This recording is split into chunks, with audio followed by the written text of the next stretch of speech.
Grüß Gott zusammen, herzlich willkommen zum Alith-Cast. Schön, dass ihr da seid. Ich freue mich. Wie geht's euch? Jo, hi, eigentlich alles super im Moment hier. Wie ist denn bei dir, Ambro? Hang on! Hang on! I thought this was an English stream. What? I was Well, I guess I don't need these then, do I? This is unprofessional! Bill, get in here. This is not what you told me. Where is that boy? Hey guys, alright, let's calm down. Teddy, relax. Right, Syl, Kaz, Ambro, we spoke about this.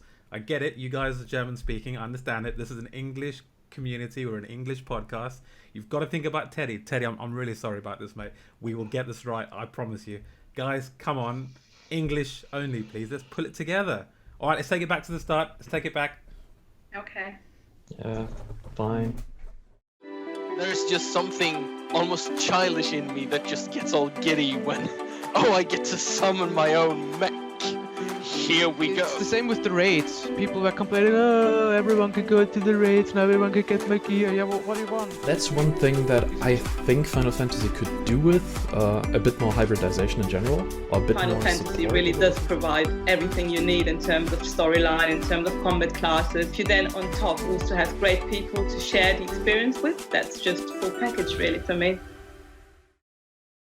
Hello and welcome back to Eurovision Alith-Cast, today with 3 German presenters. Thank you for spending time with us, and I hope that you're all staying safe and healthy. If you're watching this as a recording later, today is the 26th of April 2020. We've currently been down on COVID-19 lockdown for about 5 weeks. If you're a first-time watcher and you're asking yourself what Alith-Cast is about and what you got yourself into, this is basically just going to be a friendly chit-chat about our favorite topic, being Final Fantasy XIV, as well as about our free company Alith that is located on the Cerberus server on Chaos Data Center EU. Today we will be talking about the upcoming patch 5.3, called Reflections in Crystal. The last letter dropped about 2 days ago. We're all super excited. We will be sharing with you our first thoughts and reactions. Afterwards, there will be a section with guild news, some raiding updates, and there will also be a giveaway. So make sure you do not drop out halfway through the podcast if you want to win a mock station emote or minion. The giveaway is happening tonight during our YouTube premiere only. So if you're watching with us right now, please get into the game. Teddy will be talking you through the giveaway later if you want to participate. So what's not to like? There's actually really good stuff coming up ahead. Talking of liking, we all love a good screenshot, so you will be seeing some of our lovely screen grabs flying around in the background throughout the show. Those screenshots have been taken off our Discord channel, where all our members always drop lovely pictures and screen grabs. Thank you very much. Please continue to do so. Anyways, it is time to get this show on the road. My name is Sylente Demyse. I will take you gallivanting through Eorzea, one death at a time. Today with me, I've got 3 gorgeous gentlemen, Teddy, Ambro, and Kaz.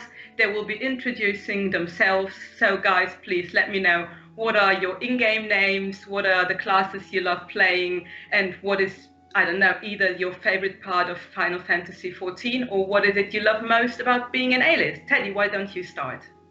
Most of you probably knows me as Teddy from the Alith-Cast. I've been here for a while now, and others may also know me as Don, the drive-by head patter, which is apparently something I have adopted to do. I am currently playing through Final Fantasy XIV as a member of the Alith free company, of course, and I am playing a Mikote something. It's essentially I play a little bit of everything. I take up tank roles, I take up DPS roles, healer roles. Currently I am really in love with Black Mage and what's it called? The Gunbreaker. That's sort of it for me, really. I suppose my favorite part of Final Fantasy XIV is just about Final Fantasy. I've been a huge fan of Final Fantasy since forever. I think my first one was back on the PlayStation 1, and then I went back and played all the ones before that, and I've been part of that genre ever since. And Final Fantasy XIV is sort of the most Final Fantasy of all Final Fantasies. So that sounds good. Ambro, tell us about you, please. Yeah, hello. I'm Charon Ambrosia. I'm playing Ambrosia Nightingale on the Cerberus server with Alith. And I came over from ESO about September 2019. And yeah, Bell kind of made me join Alith again. So I came over. And yeah, I'm playing tanks mostly, like I normally do. So I have all 4 tanks leveled up. Well, I have 1 paladin at 80 and the rest is over 70.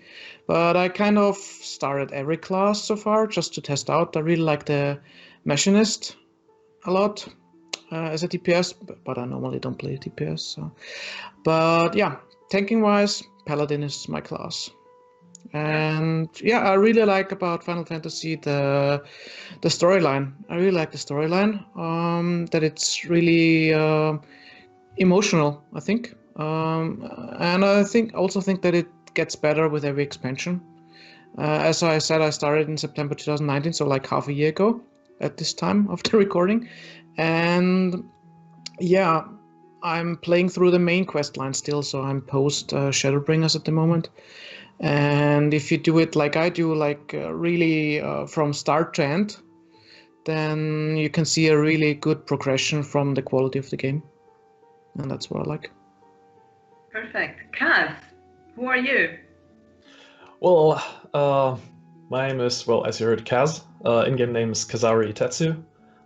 As you can see over there, no, it's there.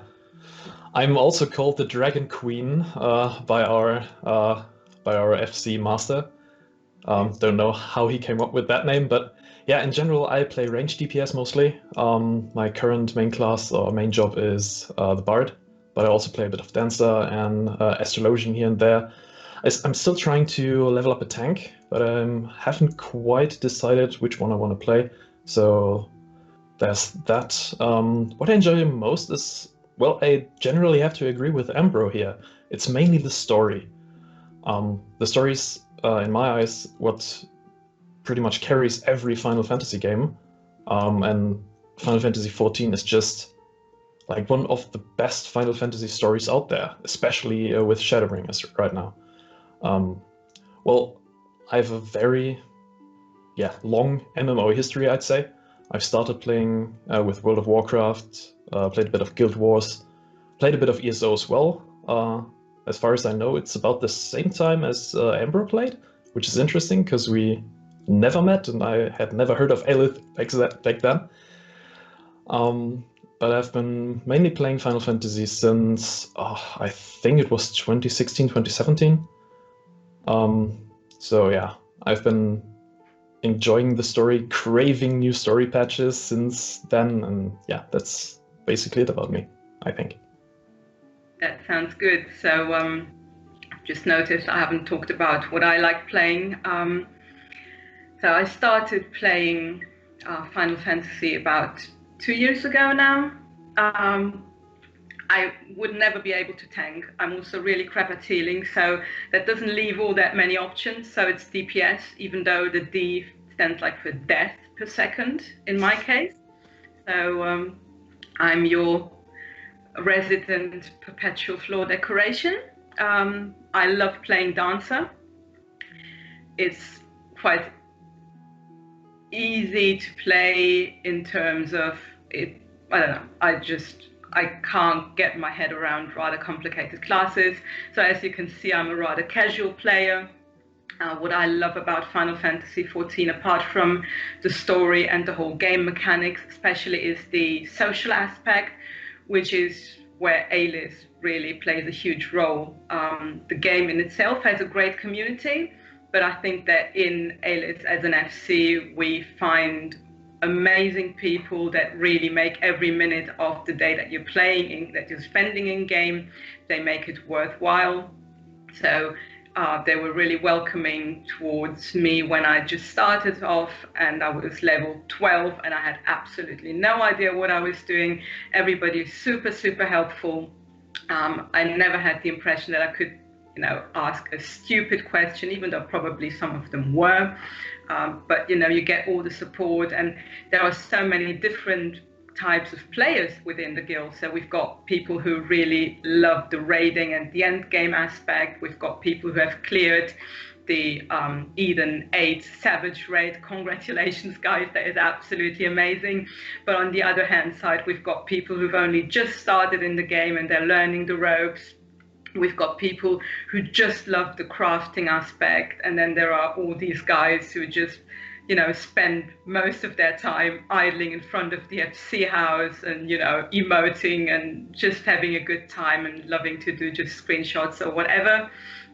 So that is really what brings us all together as a community, is that we can all be who we are and nobody feels pressured into being something they're not. But let's talk about 5.3, Reflections in Crystal. So I'll just give you a short rundown of what the live letter gave us in terms of bullet points. We will not have the time to talk about all the topics, so we picked 3 of them. What we will be talking about today is the new main story quest that will be concluding the Shadowbringer story. So 5.4 will start a brand new story. We will be talking about the Beast Tribe crafting quest for the dwarves, and we will be talking about the new trial difficulty that is called Unreal. Obviously, there is also a major revamp of ARR, the original Realm Reborn, which is going to be another topic that we will delve into. But other updates also included or talk about, the Chronicles of a New Era that will introduce a new dungeon called the Hero's Gauntlet. We don't have much information on that, neither will we be talking about the new trial or the new Alliance raid that have been announced. Then in 5.25, was it the last patch, where we got the new relic announced, and we all probably now have a relic weapon. This will be continued in 5.3. There will be some more quests around that. A new open world questing zone will be introduced. The name of that is the Bosjan Southern Front. It's basically going to be a new Eureka or item, as it were.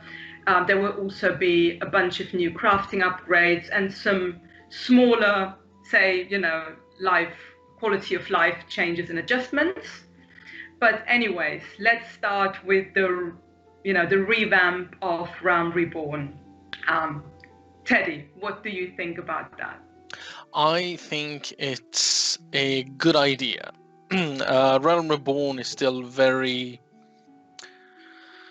it's still a very old version of Final Fantasy. Despite having already been trimmed, it is definitely very old in the sense of MMOs in general. It seems to have been based on very old ideals on how MMOs is supposed to be played and how much it's supposed to be supposed to take to get to the end game and the big moments and all that. And as much as I always have enjoyed a journey, a Realm Reborn tries to fill a lot of the space with things that aren't really needed. You can really tell with the post game that they really wanted it to last as long as possible. However, in order to do that, they have filled it with a lot of filler quests, like a lot of run here, speak to that person. And while that can work, when that's all you do, it very quickly turns into this monotonous event. The whole Crystal Brave part could really be cut down in certain areas, such as finding the base and all that and choosing there. I think they really, the whole revamp of Realm Reborn is not a bad idea. I just hope they don't trim it too much, because I think the core of the entire story there is really, really well done. The whole that you have a little bit of a small start, that you are a little bit of a nobody in the beginning, and then you get roped into this really big event that you have really no business of being part of. But hey, you manage because that's what we do. We manage. I also really like the idea of the fact that they are going to add flying in the Realm Reborn zone. That is one of the revamp things they planned, and I really like that. Partially because I really like that they decide you have to actually clear the main story in order to get flying, and that I think is really, really well, because that sort of forces players to experience the world still on the ground, experience its vastness, and then when you're done, that's when all the quick movement and the what's it called, the streamlining of the process, that's when that kicks in, because then, well, now you're just doing all the extra stuff. You're gonna grind for stuff. You're gonna go pick up another class and level that, and now is when we can let you just go a little bit wild. Yeah, especially once you get flying. I think it's it's pre-post game, if I remember correctly. It's after the ultimate weapon, I think. Correct me if I'm wrong. You have to beat the ultimate weapon, but yeah. I don't know if... I think you should probably get the quest or the unlock for that like right after the final cutscene or something like that. Yeah, I think that's what they said. I think that's a really good spot to put it, to be honest. At that point, you've pretty much seen everything that A Realm Reborn has to offer in terms of zones and locales, so to say. And after that, it gets a bit tedious, as you just said. There's a lot of running around. That's where the whole Minfilia meme started, I think. The please return to the Waking Sands.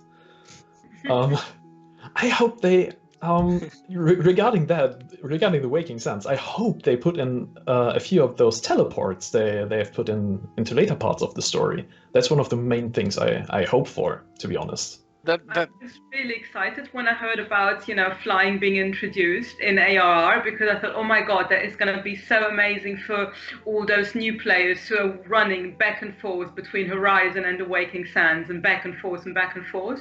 So I felt for them when I read that actually it's only going to be after level 50. So tough luck. I think just as all of us, you will have to continue running. I think... Bro, what are your thoughts on the revamp? 13% the quests being, taken out of that. What do you think? Yeah, it sounds good. I mean, I'm pretty fresh with the story and stuff.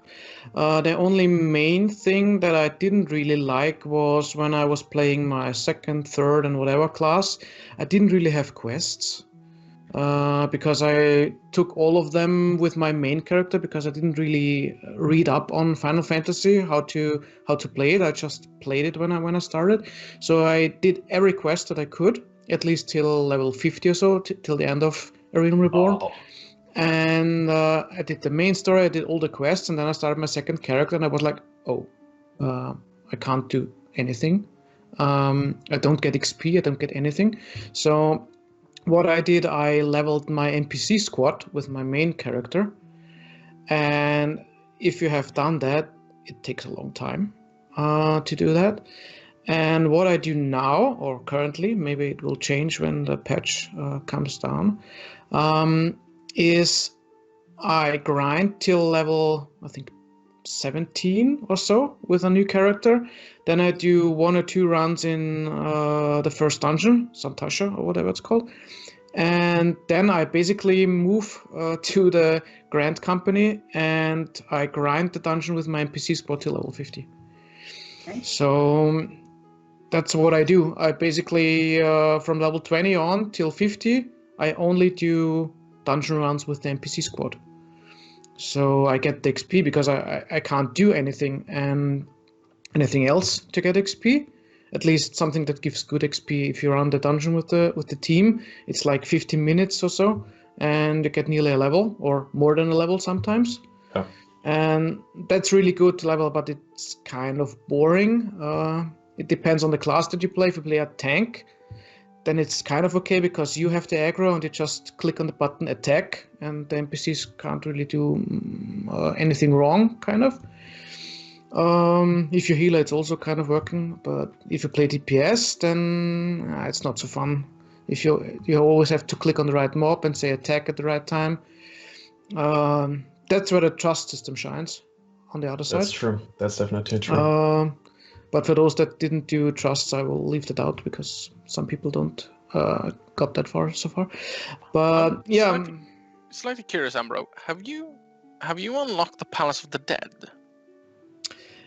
Actually, I tried it to solo. I got to like room 12, and then I got killed instantly by some poison sack or something.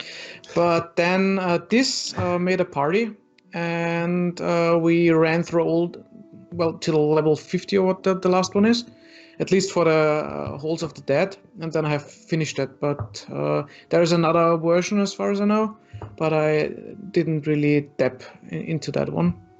But back to the XP kind of thing. Yeah, I mean, if we already got New Game Plus, so what I would suggest is make New Game Plus available for the old classes that you do. You mean getting XP when replaying the story? Oh, okay. Yeah. You basically replay only the main story. Oh, cat woke up.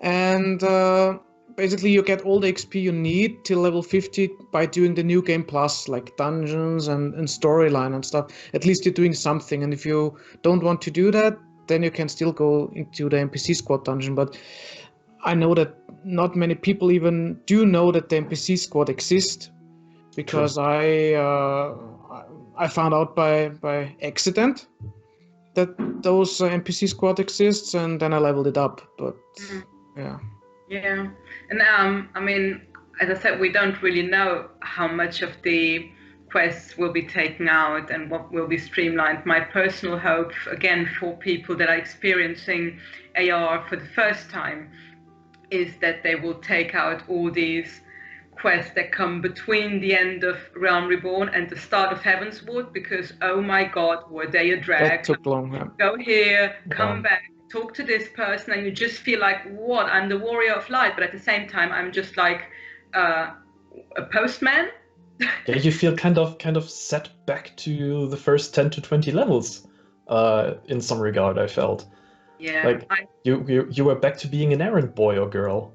That was really probably my least part of the whole game, was a particular time where you just think, how many more of these quests do I need to finish so I can get into the new zone? So with a bit of luck, fingers crossed, the new players will not have to experience that. Also, we have to bear in mind that 5.3 was announced originally to drop in June. Now, obviously, when we watched the live letter, Josh EP mentioned that due to the whole coronavirus situation, there is, global pandemic, and it has been changing the way we live, the way we work so much.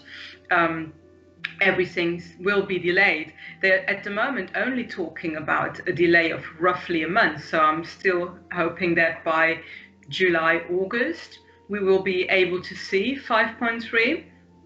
But so I guess at that time, maybe we will also see an influx of new players. We've definitely seen more people joining the game, and I suppose that is also partly because of the whole lockdown situation that we're finding ourselves in.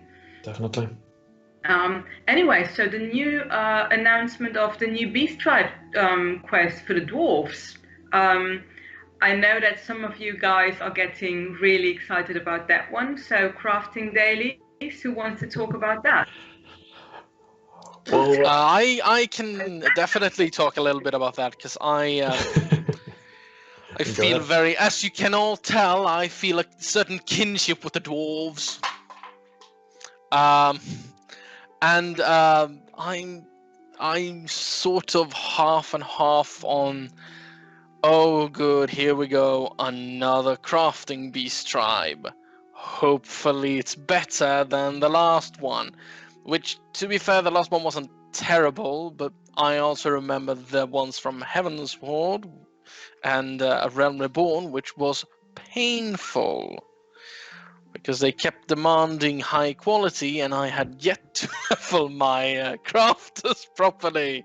So that was not exactly a good time for me. So far, I'm kind of curious though, because they say, so in the live letter they said you won't find them where you usually find them, which makes me curious that either they mean you don't find them in the zone you find them now, which makes me wonder where we'll find them then and why we will find them there, or if they mean turns out they don't live in the mountains, as they usually do in works of fantasy. Well, I think, if I may interrupt you there, I think they're saying they are not where you are questing through the story with them. Because I don't know, I don't think you've finished the story there, have you? No. Okay. Still getting there. Yeah, so there's one main hub where you find the dwarves in the Shadowbringers main story. And there is a secondary hub that you pass through again with the Alliance raid questline, I think. But there are a few spots in the overall zone that they haven't visited. So I suppose they could be pointing to some lesser used places in Upper Colusia. That could be like part of, because then I'm curious what they would be doing there, and that has a lot of like story potential. Are they trying to excavate something or build another home or something like that? I also really like their design. Like I know they're basically just very hairy Lalafels, but I also kind of really like him because they're really cute with these tiny glowing eyes and they're like overly large helmets and again a certain kinship. And I hate to say it, but I kind of just saw their design and went, ooh, Vivi! From Final Fantasy IX, the little black mage with a large hat and a glowing eye, and yeah. I just sort of fell in love with them instantly. And they're really cute. So I partially look forward to spending more time with them, partially dreading because oh no, more crafting quests. I mean, well, true. I don't know a lot about the crafting quest, but I will say that the Beast Tribe dailies in the Pixie Land are actually really easy, quite enjoyable, very short, and you get, your tombstones for them. You get lovely rewards. So fingers crossed that they will do something similar with the dwarves. Well, I think at least it will be a really nice way to level crafters after you've done the Crystalline Means story for one of the main jobs. I don't know if any of you have done the Crystalline Mean. There is a few facets, and basically, if once you have finished the story for one of those facets, that's it. You don't have any more story to go through with your crafter.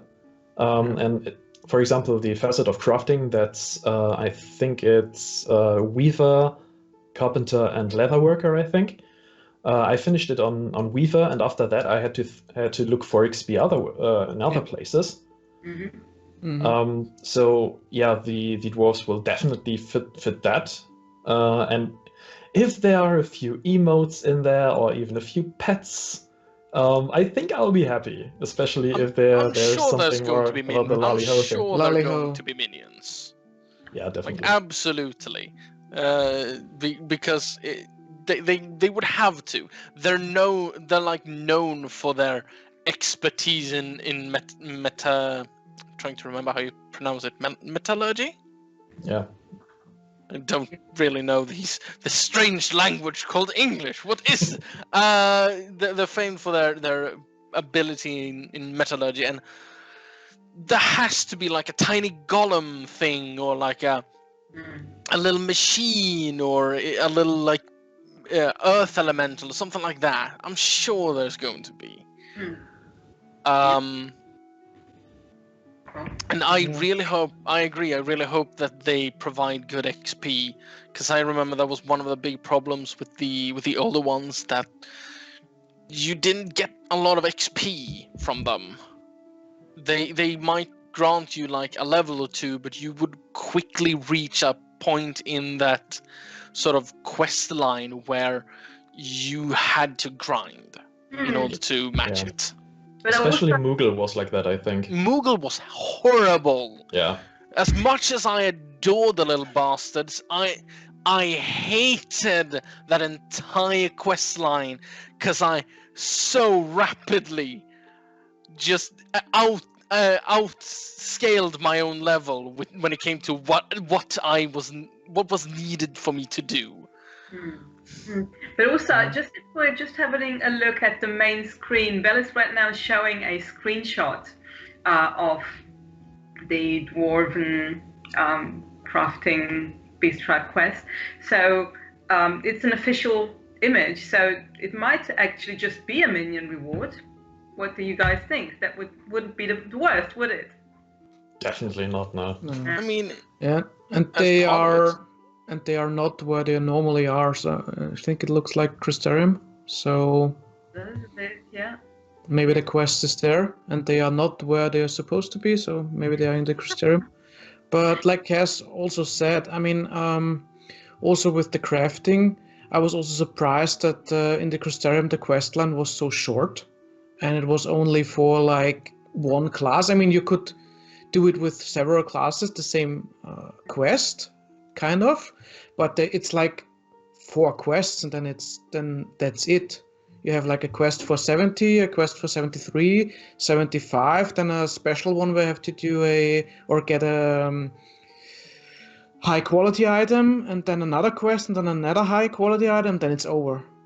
And you basically get, thank you that you joined us, and now goodbye. That's really short. Yeah, and I thought, okay, now, like Cass said, now I want to do it with for example, I did it with the armorer, now I want to do it with the blacksmith, and I can't do it. So I basically have to do lefts or something else. But wait. So there is like, there isn't like a quest line for each class. No, it's just no. You basically have it's a quest just line. a quest line. Yeah, you have a quest line for gatherer.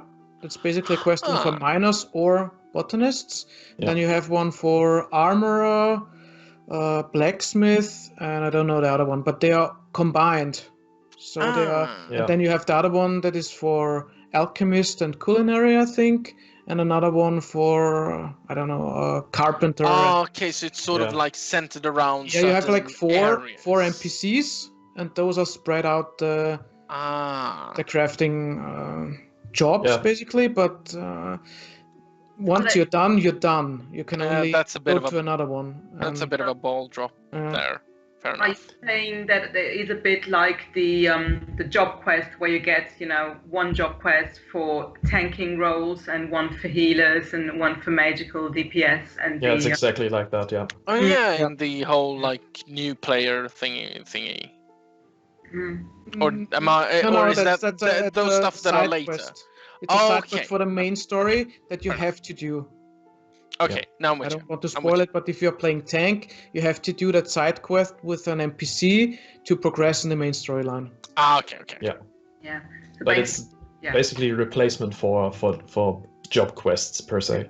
Yeah. Yeah. But as you said, Ambro, I think it's really interesting that they've shown the dwarf and this particular I don't know what they're called, these frog thingies, in the Crystarium, because we've seen, I think we've seen this particular dwarf before.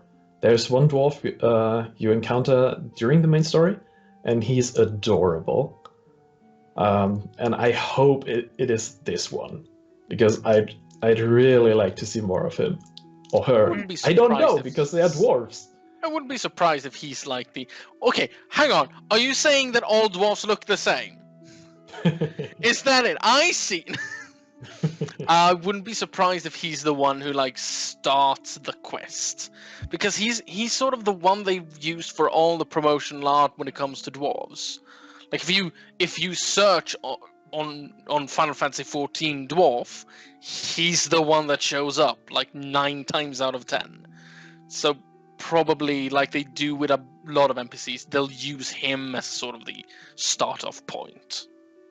Yeah, I mean, I know that crafting is really, well, quote, easy now, experience-wise, compared to the start of the game. What I don't understand, though, is when you level up, you need more XP to get to the next level, logical. But if you are at the end of the, like, for example, the Mughals have a quest line where you can do it between the levels of 50 to 60, I think. And once you are 60, you don't get XP, or you get like 10,000 or something. But if you do it within the level range, you get like, I don't know, 1 or 2 mil per quest. So once you're over that threshold, you basically are not motivated to do it again, or to do quests and get XP for it. Because if you think of it, even though you get still 1 mil, you still need more XP anyways, because it's like, I don't know, you get some mil more XP that you have to get. So I don't understand why they don't leave at least a kind of barrier with the XP, like a max XP, like the 1.7 mil that you get, and you just freeze that one and you get it still, because you get more XP the higher you get anyway. So it doesn't really matter. If I want to do a level, I don't know, 30 crafting quests, then let me do that and get like 300k. I don't care. But if I have some quests left from the dailies and I want to do that, then I kind of don't do Mughals or anything that's below my level, because I don't want to grind those, even if it's just 10 minutes, to get like 10k XP. And get nothing for it, kind of. Well, maybe they could change that too. Well, I think the dwarfs will be for 70 to 80. For 60 to 70, we have the Namazu back in Stormblood.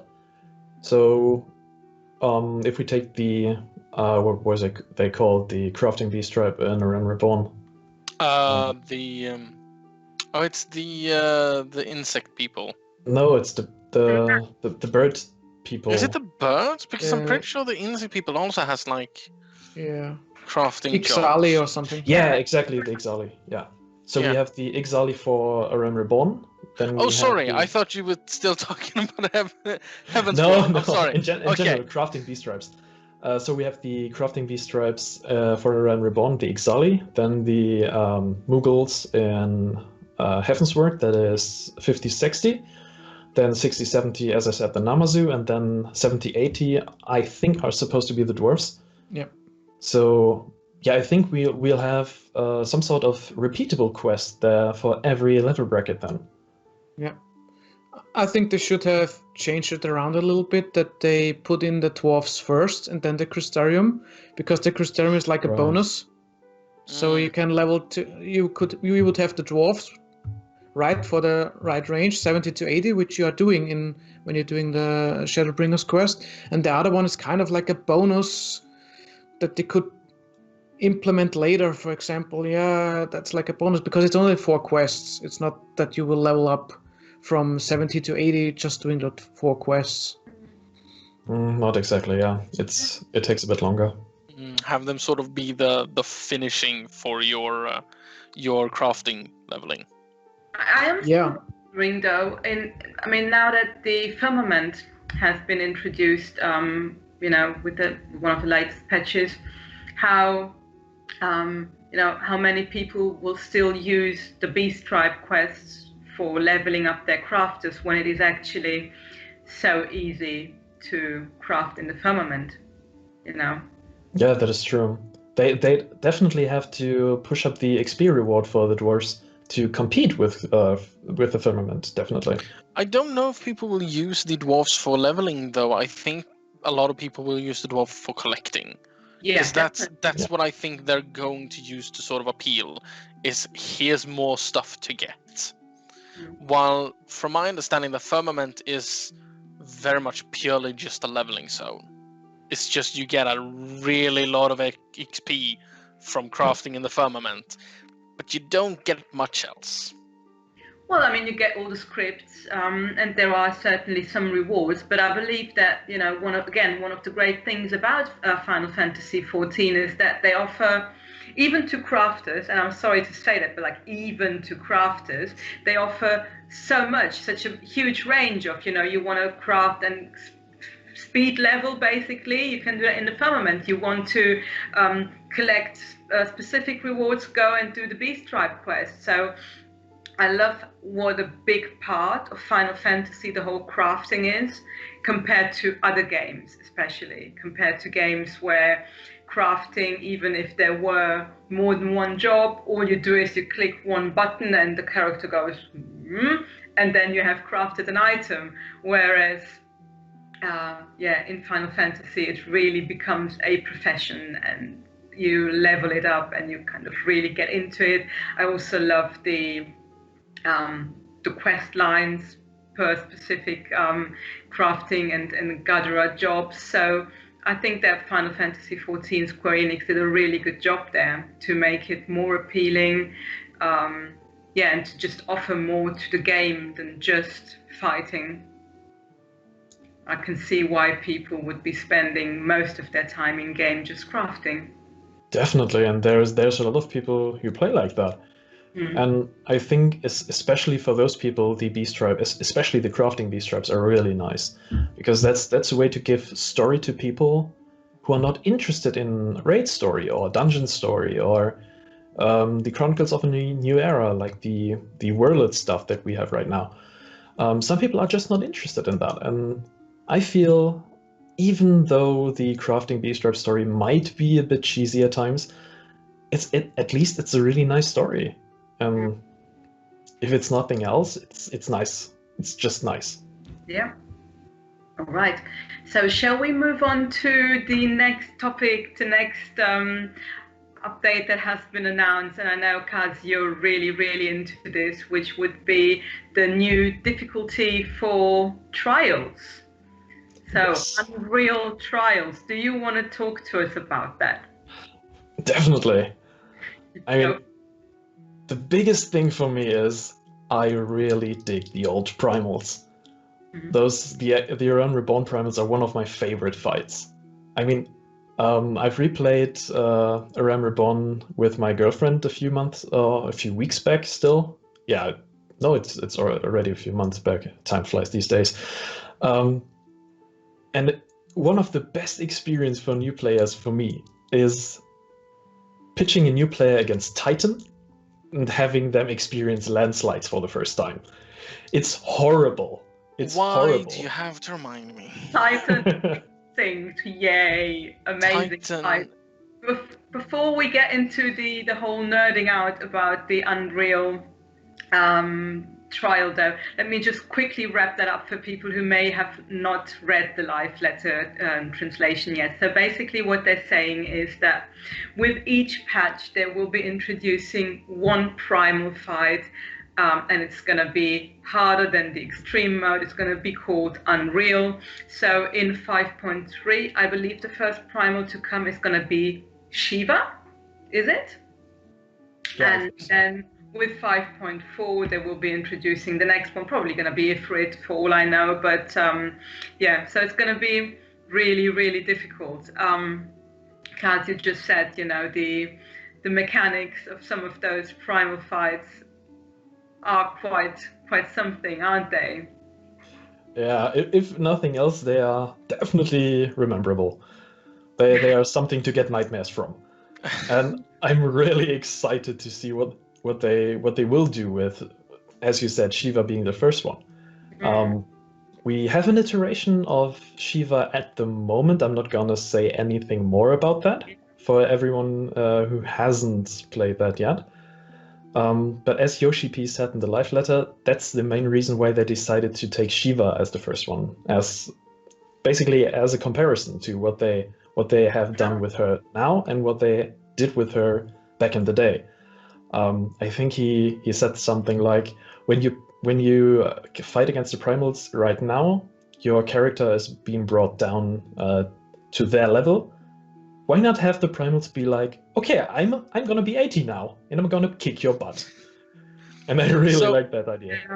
So out of curiosity, can you clarify something for me though when it comes to the Unreal difficulty? Have I understood correctly that it's essentially going to be like some sort of ultimate light? Like it's not a full-on ultimate mode, but it is supposed to be sort of the halfway point between extreme and ultimate. It's gonna be unreal, Teddy. It's gonna be really unreal. It's unreal, bro. It's unreal. So unreal, man. Oh my. That's one thing I'm really excited about. They're just going to try and scale up that primal, that with the level 50 primal, they're going to scale that up to level 80.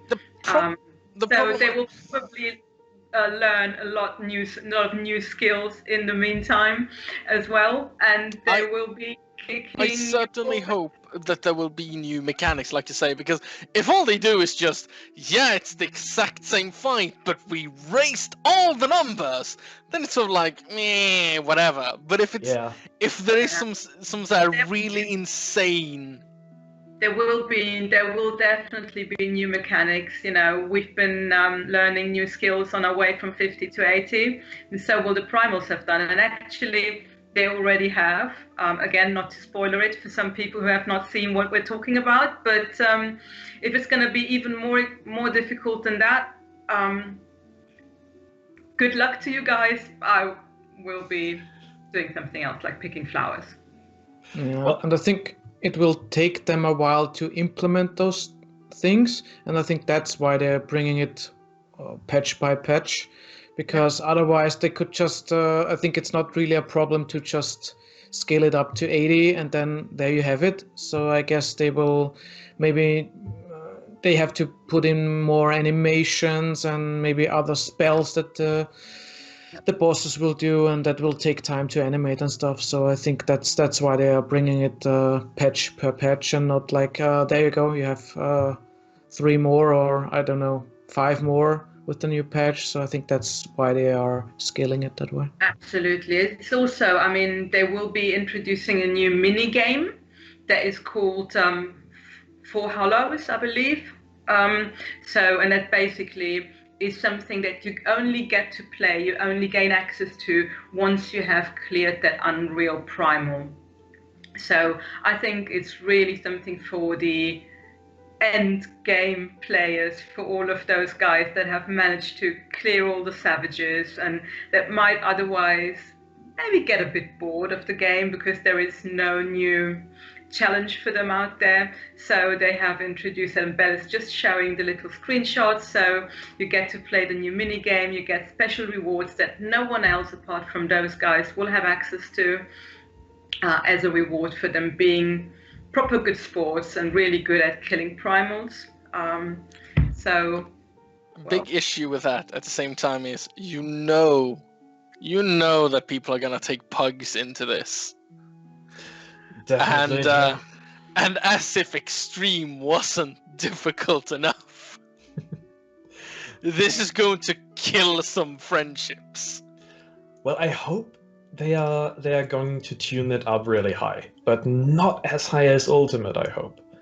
I mean, I certainly hope it's not another Ultimate, just some mini Ultimates. Just tiny Ultimates. Yeah, I hope it's not restrictively difficult. That's the main thing I'm hoping for. Because Ultimates are really, really cool. Yes. But they're also really, really hard. Like, I still remember when I read through the strategies on Ultima Weapon, and it's like, oh, you can't just beat the boss and get to him. No, there is a puzzle involved.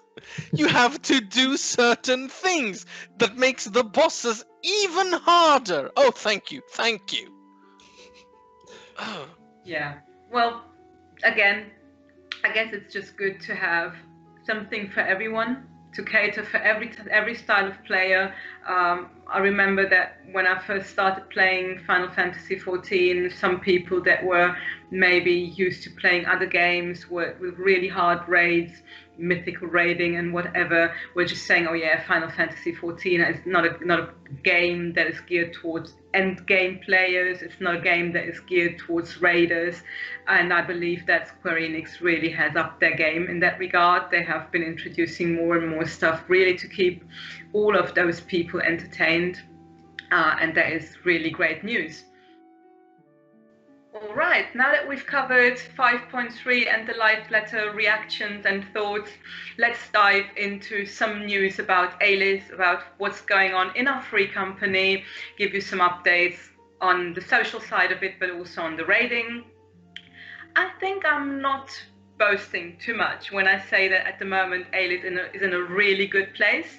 It's really good fun to be there, and we have about 190, 200 active members. So we do take those people that have not logged into the game for like 30 or 45 days. We do remove them after a while. So if I say we have 190 or 200 active members, that is really people that do log in.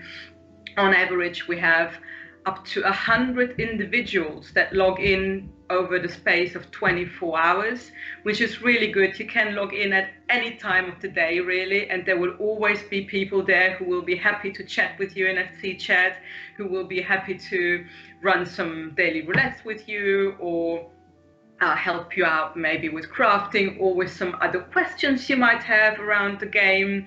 And I think it's always lovely to come in there. Somebody's always there to say hi. And if you actually teleport to the FC house, there are always people there. Either they're idling or AFKing, or they're just, doing silly emotes, taking screenshots and just having fun with each other.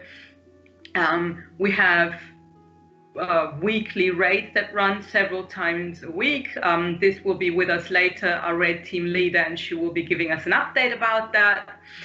We have social events, and there's lots and lots and lots of stuff to do for us and for all our members. I also want to take this moment to say welcome to everybody who has recently joined us, and also to those people who may be watching this and think, oh, these guys don't sound so weird. Maybe I might want to join them. Please do. We are recruiting. We are always open to welcoming new people into the family. You can, just apply to join on our website. Anyways, what I wanted to talk to you about as well is that recently, a couple of weeks ago, we had a little poll regarding our member awards ceremony. Now, we will be posting the final results so that you are updated and you know what the feedback was that you gave us and what we will be doing going forwards. Basically, the bottom line of it is that most of you wanted to keep the format as it is. You wanted to keep the award ceremony on a monthly basis. Now, for those of you watching that have maybe recently joined or haven't been able to make it to one of our monthly member award ceremonies yet, or to some guests, let me quickly talk you through what the Aliths member awards are.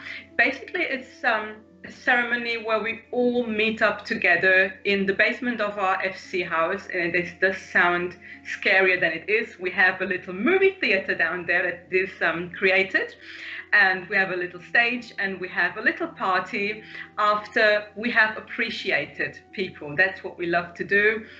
So at some point during the month, we will be opening votes for everybody to vote for, peers in different categories, like, for instance, party animals or can't stop running, above and beyond. This is basically just giving people a forum, giving people appreciation that, make you laugh whenever you log in, be that into Discord or be it into game, or for people that go out of their way to help you with, I don't know, maybe crafting something for you, or, maybe helping you out with particular parts of the game that you're struggling with, people that will continuously run dungeons or help you out with that sort of thing.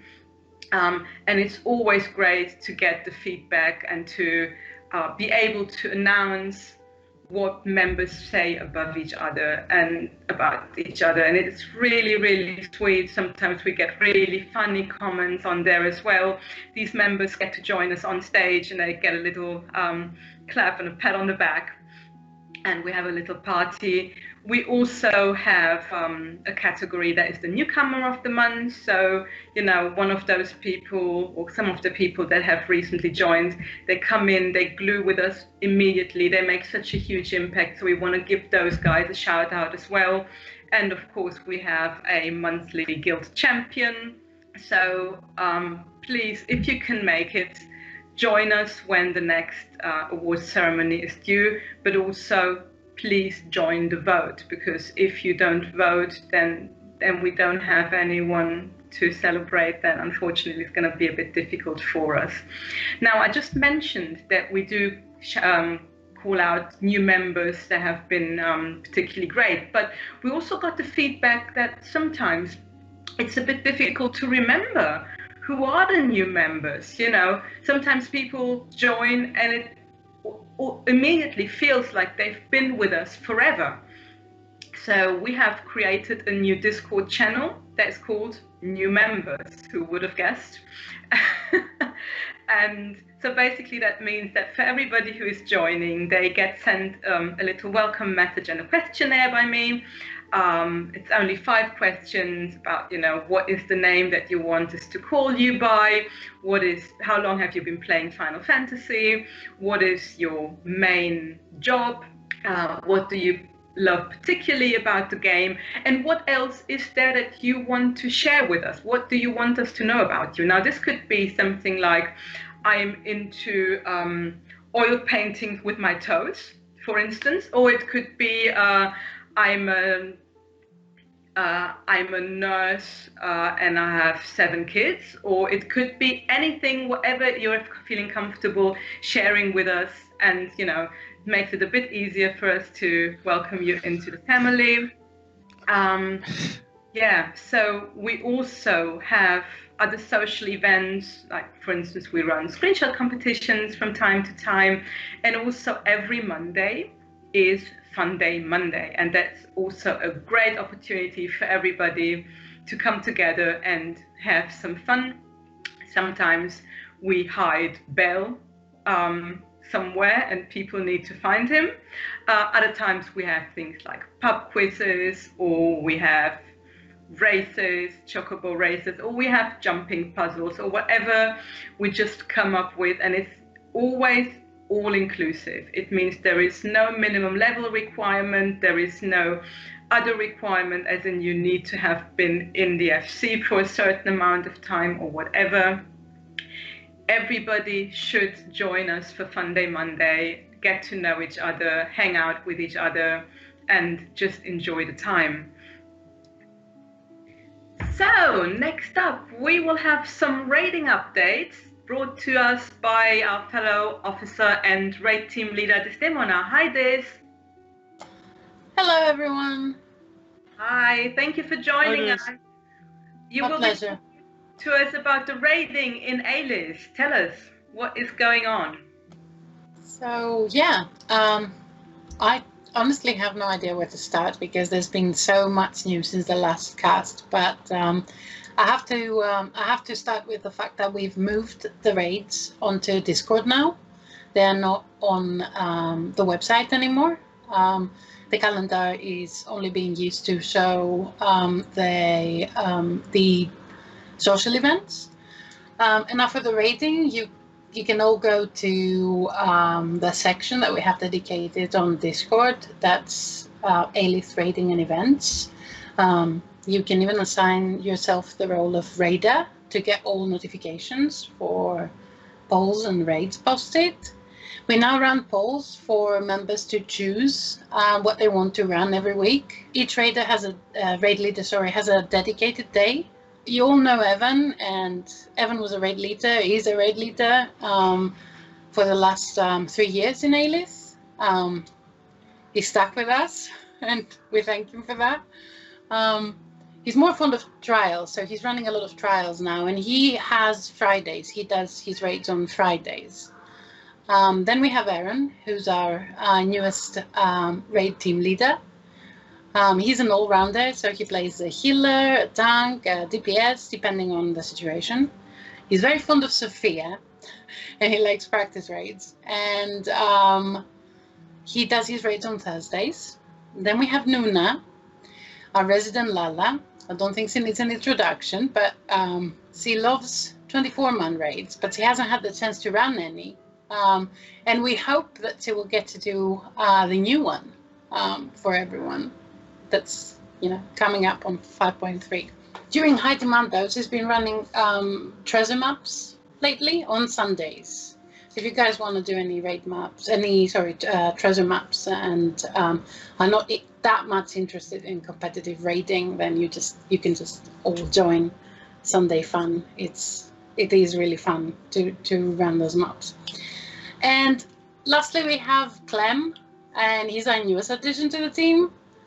I haven't had the pleasure of running a raid with him just yet, but he's so focused and devoted and polite and eager to help that I'm sure his raids are going to be a lot of fun to attend. He runs his raids on Wednesdays, and that leaves me. I run my raids on Saturdays, and I have no preference. I love all trials and raids, but I'm covering completions and practices mainly because people don't want to run completions, it seems. So yeah, I'm stuck with that. We have a few success stories. We have cleared Eden's Rose Fulmination, so that's E5S. That's how it's known. We have cleared it a few times now, and we're thinking of starting E6S now. Hopefully, fingers crossed, that will be successful as well. We haven't yet cleared the trial though, so guys, do sign up for the trials because they're so much fun, and you get weapons and gear for your ults and all that. So yeah, do sign up for the trials so that we can, clear a bit more. The last thing I wanted to say is I know that a lot of people haven't worked this out yet, but with the new system, all you need to do to sign up is react. So you just go into the raid events channel, and you can see the polls and the raids posted. The other thing that a lot of people don't know is that if you don't vote on the poll by reacting, if we don't get enough participation, then the raid will not go forward. It won't be posted. We give everyone the chance to vote on all options. So that, if they don't have a specific preference but do still want to attend the raid, they can vote on all of them. But we do need you to vote so that we can keep the raids posting and running and keep the fun going for everyone. May I ask a question, this? Yes? What levels are the required for these raids? I think a lot of people might wonder about that. Are we only running high-level treasure maps, or is there an option for those of lower levels? We are running old content as well. We do post it on the polls, and if people choose it, then we go with it. For the moment, Nuna is running mostly the Heavensward trials for the bird farming. And that means that anyone up to level 60 and above can join and do those raids. But we also are planning to run some more Alexander and the coils, because a lot of people haven't cleared those yet. So that means, you reach level 50 and then you can join the fun with Alith on raids. Something for everyone. Oh yes, indeed. Perfect. So as you can see, as I said before, we have the polls and we also have the raids posted. Thankfully, we have an example of both right now. So at the top, you can see who is running the raid. The person that posts the raid is the one that's running it, unless stated otherwise below. Sometimes mistakes are made, and a lot of us just have to write below a few notes, so just pay attention to those. But the way to sign up is you just react. by pressing the number of your choice. So if, for example, I wanted to participate on a Cinderdrift raid, I'd have to press the 1. If I want to do Memoria Misera with Clem, and I haven't voted yet, I will choose that. And for the sake of this, I am going to vote. So there you go. You can see now the number's gone to 6 from 5, and that's your voting. And all we need to run a raid is 5 votes and above. So if 6 people voted, then the raid's going to go ahead. But if we don't have the number 6 on any of the raids, then the raid is not going to be posted. That's mainly because by the time people sign up, we've lost at least one of the people that have voted on the poll. And that means that we will not have a full raid to run afterwards. So yeah, so make sure that you vote on the polls if you do want the raid to go ahead. And this is how a raid looks when it's posted. Now you can see on it the actual time. The GMT +0 time is actual server time, regardless of whether it's summer or winter, because GMT is, it doesn't change anyways. So, it's basically a standard time, a reference time. Yes. There's no summertime to it, so that's perfect.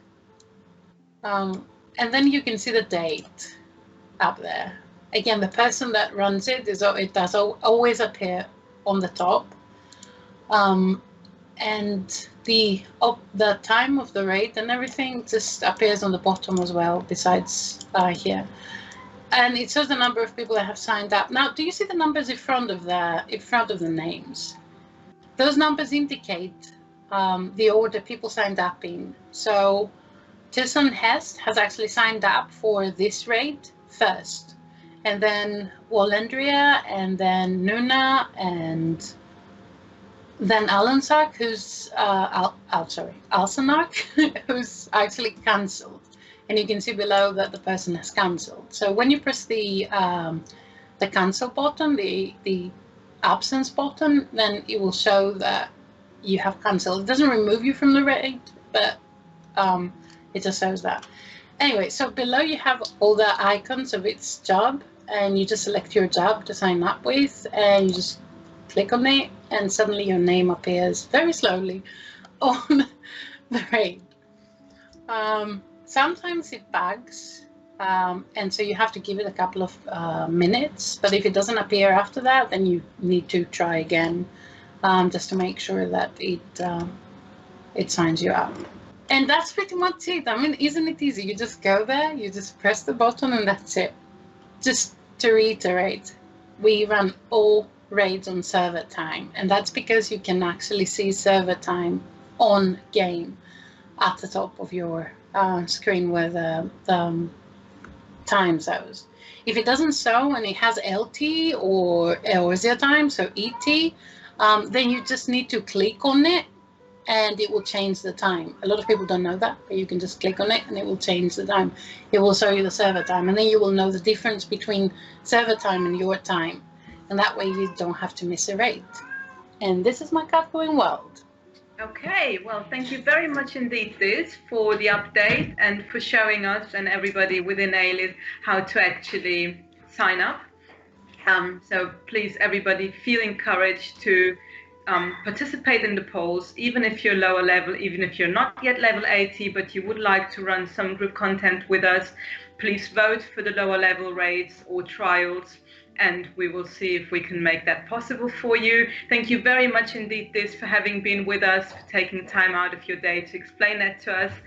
For all those people out there who are a bit curious what sort of raids Alith offers, or those kind of people who haven't raided with us before, who might be a bit shy to actually sign up, can you give us a little bit of an overview of what it is we have on offer for those?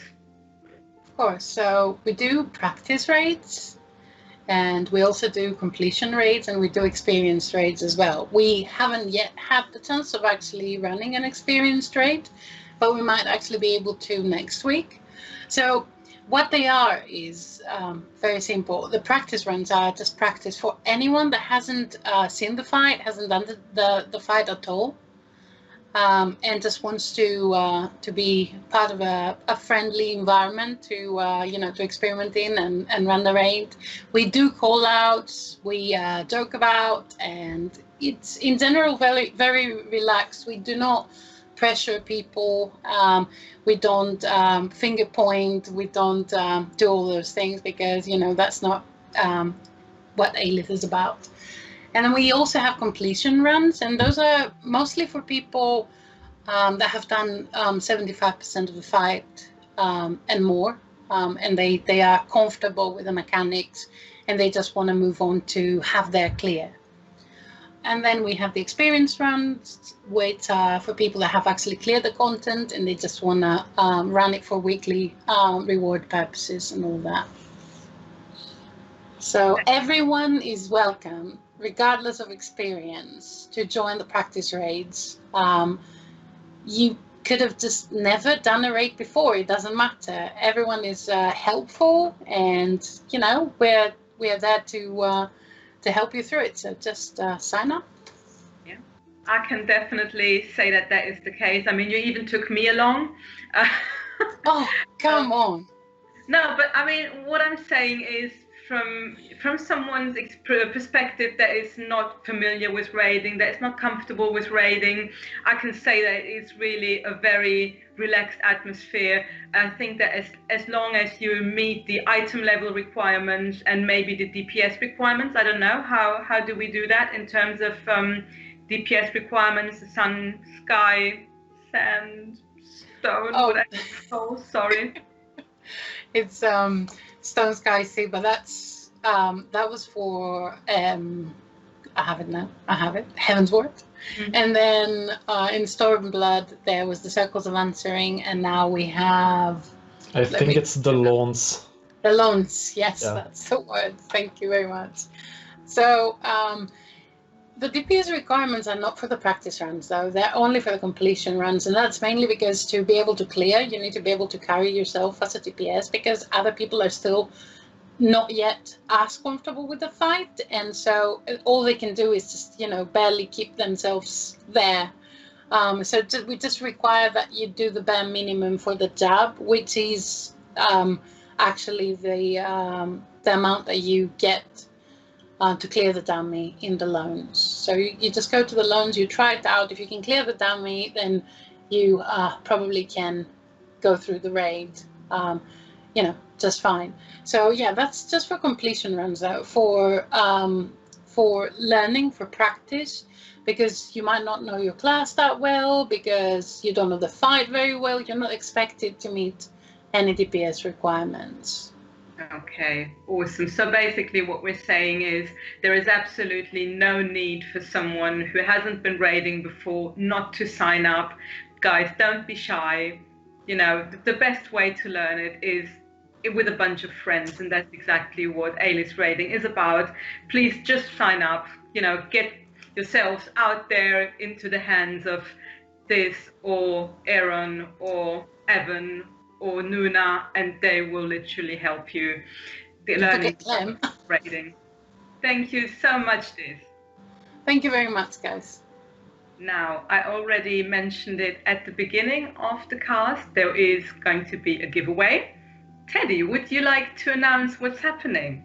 Yeah, speaking of hiding, Belle, you're currently watching us with the premiere of this little episode. After all, we are having a special little giveaway, but we're not just gonna hand away a bunch of stuff. You're gonna have to work for it. Now see, somewhere in the world, Belazarus Alith is hiding. See, he's a bit of a master when it comes to hide and seek, and currently he's hiding somewhere in eastern Lanosia. And if you can find him, well, that's riches. Those riches are all for you. So I wish you all good luck. I wish Belle good luck to hide from the hordes that will come for him inevitably. And the reward is, if I recall correctly, something small from the Mog store. So I think it could be definitely something worth. Yeah, so it's going to be either a minion or an emote from the Mog station, kindly brought to you by our very own Belazarus. So thank you very much. If you manage to find him, the first person to find him will get an item of their choice within that particular choice. And that pretty much concludes today's episode. Now, before you tune out, well, I'm not quite done yet. So big thank you to everybody on behalf of all the officers, particularly on behalf of Nalroz. We want to thank every member who has helped getting us the materials required to get our submarines. We've got 3 of them now, level 70, and it's absolutely fantastic. It was a great effort. Everybody has chipped in, and they have either helped gather materials or they have been purchasing materials from their grand company Seals. That was also really awesome. So we also want to thank all the raid leaders out there who, give up their time to run raids with you. We have had Disdemona explain what they do, and they all do a great job. Thanks, guys. We really appreciate you.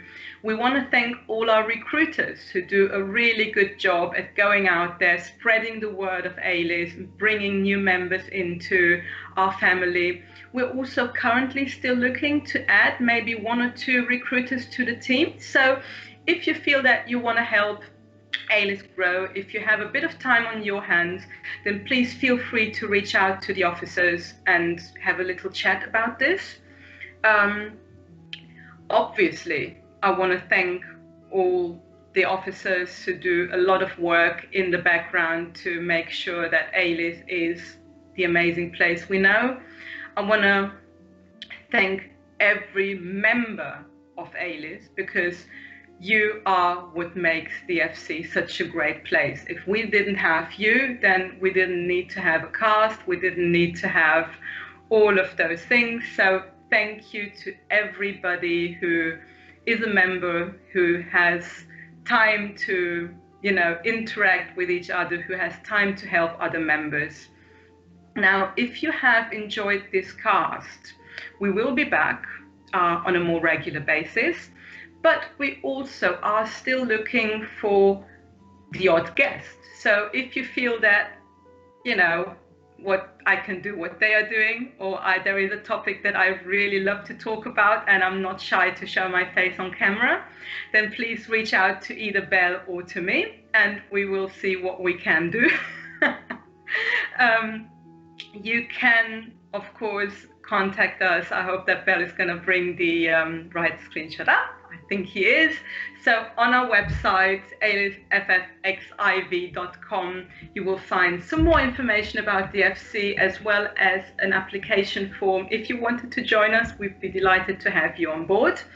I've mentioned a couple of times that Aliths is a very, very inclusive place. We do not discriminate by level, by play style. There are absolutely no requirements in terms of there is a specific time you need to be logged on, or you need to be raiding, or you need to be crafting. You can be whoever you are and play whatever you want to play.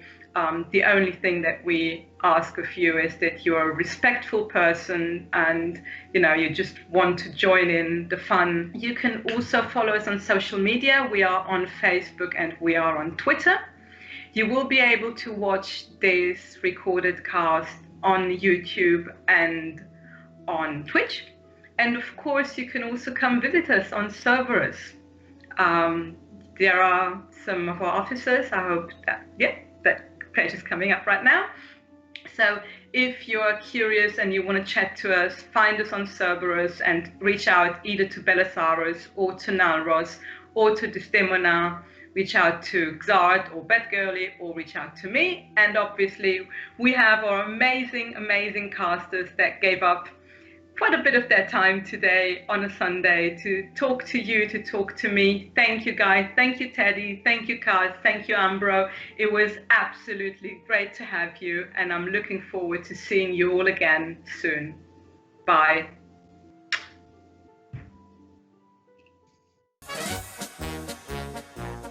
Grüß Gott, ihr Freunde all, hier sind wir wieder.